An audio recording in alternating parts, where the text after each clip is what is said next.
Hey everyone, welcome back to Carrie's Garage. On this episode, we're back with the smart car. We're going to start getting the engine back together and hopefully here soon be able to get it back in the car and get it running.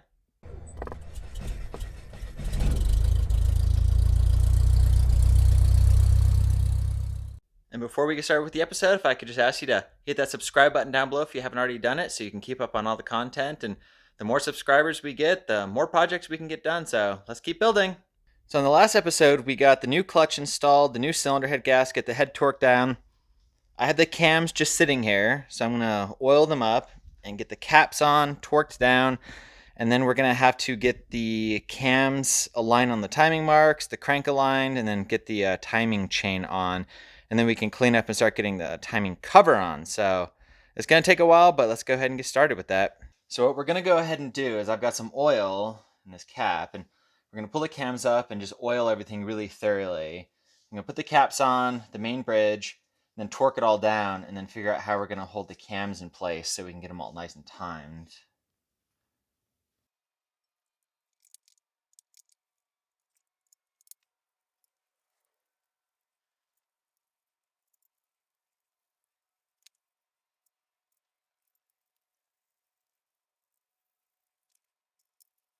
All right, I have everything snug down.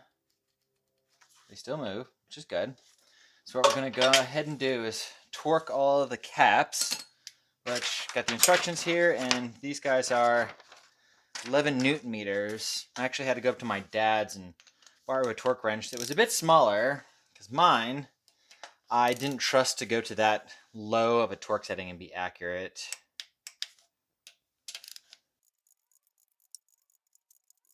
And these guys are 20 Newton meters.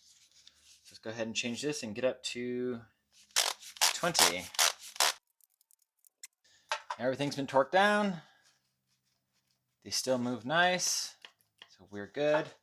One of the biggest problems I'm discovering is the proper procedure for putting the timing chain on or taking it off is to remove this sprocket.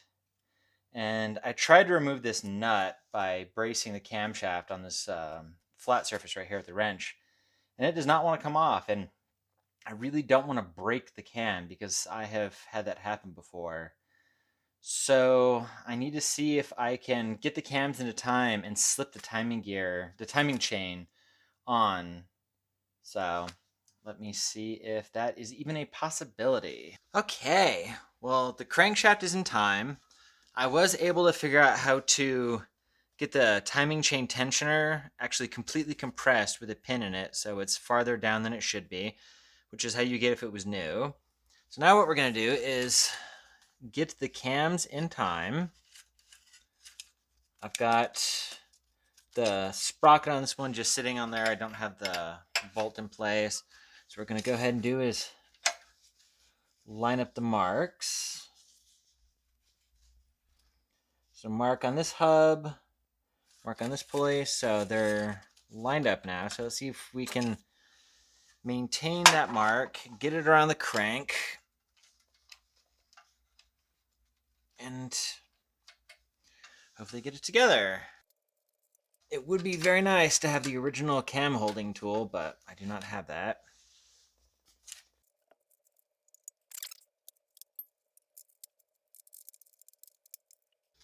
And I believe that is dead on. So let's see.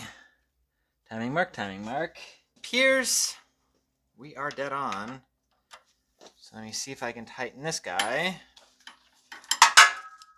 Double check it, pull that pin out, and then should be good to go. Let me take you in close and show you what I'm looking at. So there's a mark right here on the exhaust cam, and then over on this side there's a divot in that hub, and those two marks should line up.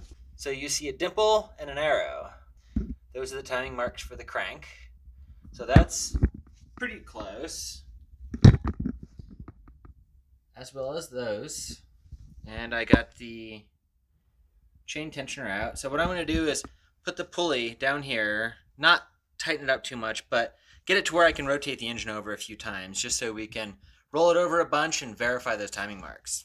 Now with the crank pulley back on, not torqued, obviously, because I'm going to need to be able to put the timing cover on. What we'll do is we will roll the engine over, make sure nothing interferes, and then double check the timing marks as we roll around. And the timing marks come back together. So I say it's in time. It looks good to me. Mark's down there. Looks great. So now I need to go ahead and clean up the timing cover really thoroughly, get everything here nice and cleaned up, put the new O-rings in. I need to get some gasket sealer, and then we can pop that together and torque that down. So that's going to be quite a bit of an ordeal, but we'll get it done. So now that the timing chain is in and set, I need to clean all this up, get any of the rest of the RTV that is all schmutzed up on here, get it all nice and cleaned up, get the new O-rings installed. I got a new tube of RTV so we can put a nice thin layer so it doesn't splooge out like it did before. And I also need to clean up the oil pan area and the block head area of any of the excess RTV as well. So give me a bit of cleaning and then we can get that timing cover on.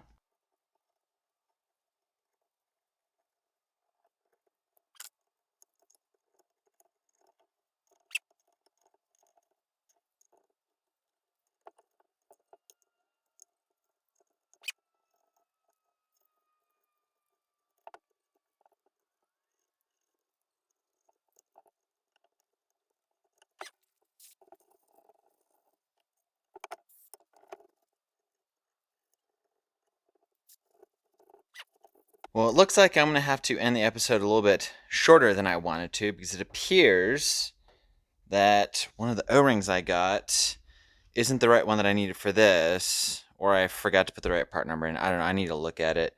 But I need the replacement O-ring for here. And the one I got is a little bit too small. I think it might actually be the one for this water pipe. But I definitely need this O-ring. And I can't put the timing cover back together without a new one. Because even if I want to reuse this one, it's been in there too long and it's far too flat. So I'm going to have to see about getting that one ordered up tomorrow. Hopefully have it in a few days. And then during the week, we can get the timing cover on, get the RTV on it. And this is the really big part of getting the engine back together. Well, thanks so much for watching. Fortunately, like I said, I had to cut it a little bit short because I didn't have the right O-ring to be able to get a timing cover on. So tomorrow, once I get that new O-ring, we can get the timing cover all nicely sealed up, put it on, torqued down, and then it's really mad dash to get it all back together. I got a new water pump, I got a new valve cover gasket. I pretty much have everything else I need to be able to get it in. I also got brand new carriage bolts for the subframe since the other ones had been welded on and I just didn't want to reuse them. So thank you so much for watching. I really appreciate it. And like I say, hopefully here soon, the next few days, I can be able to get going back on the Smart and we'll film it. So till next time, have a good one.